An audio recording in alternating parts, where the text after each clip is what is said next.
What up, this is Rama Screen covering movies, TV, and entertainment, and here's my review of Netflix new series, The Woman in the House Across the Street from the Girl in the Window. Hey, before you watch my review, please subscribe to my channel, press that like button, and ring that bell so you can get notified whenever I post new videos. And if you'd like to help support this channel, please do so at patreon.com/ramascreen. That's patreon.com/ramascreen. Let's rock this. First up, I would like to say thank you to Netflix for granting me the screeners to this entire new show. They've asked me to not spill spoilers, therefore this review is spoiler free. I repeat, there are no spoilers in this video review. Wow, this show has a mouthful of a title. As you know, this is more or less a parody of The Woman in the Window and every other stalker thriller that has emulated Alfred Hitchcock's Rear Window over the years. And guess what? Kirsten Bell's character's name here is Anna. Get it? Anna from Frozen? Kirsten Bell as Anna? Once again playing Anna? I mean, there's no way that that happens by accident. No way! What is even more interesting is that this is not necessarily like a Leslie Nielsen type haha parody, because the woman in the house across the street from the girl in the window, phew, I need a drink.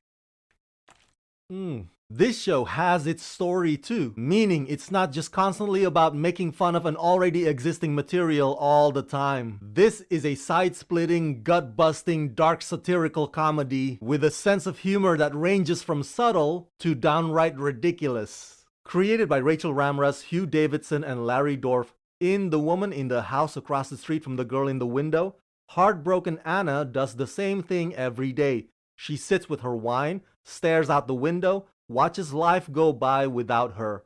But when a handsome neighbor and his adorable daughter move in across the street, Anna starts to see the light at the end of the tunnel. That is until she witnesses a gruesome murder, or did she?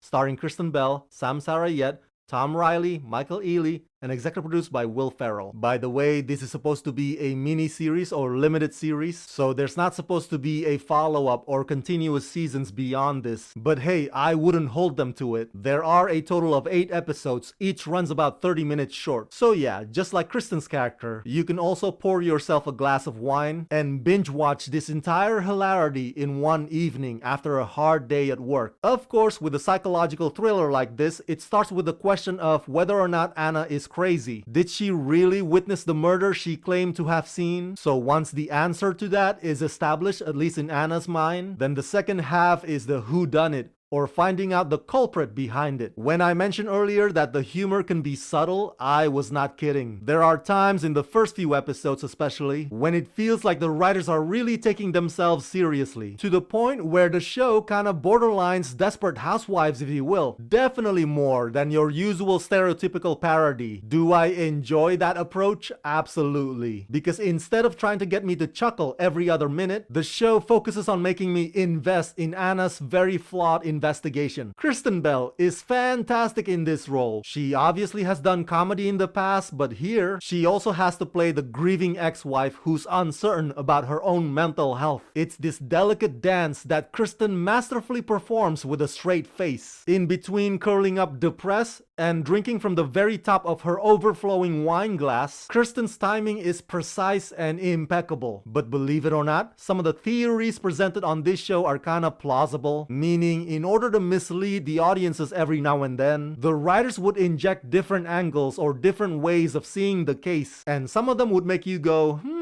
perhaps that's what's happening here. It definitely makes for an engaging murder mystery that also has a hint of erotic thriller thrown into that mix. Obviously, I'm not allowed to share with you the details about the conclusion or the finale. You'll just have to find those out for yourself. But rest assured that if you may not be rolling on the floor throughout much of the show, you definitely will by the end of it. The Woman in the House Across the Street from the Girl in the Window is the kind of comedy that rewards your patience, and it's the kind of comedy that invites you to guess along. Yes, it's absurd, and yes, it's also absorbing. Oh boy, you are in for a real hoot.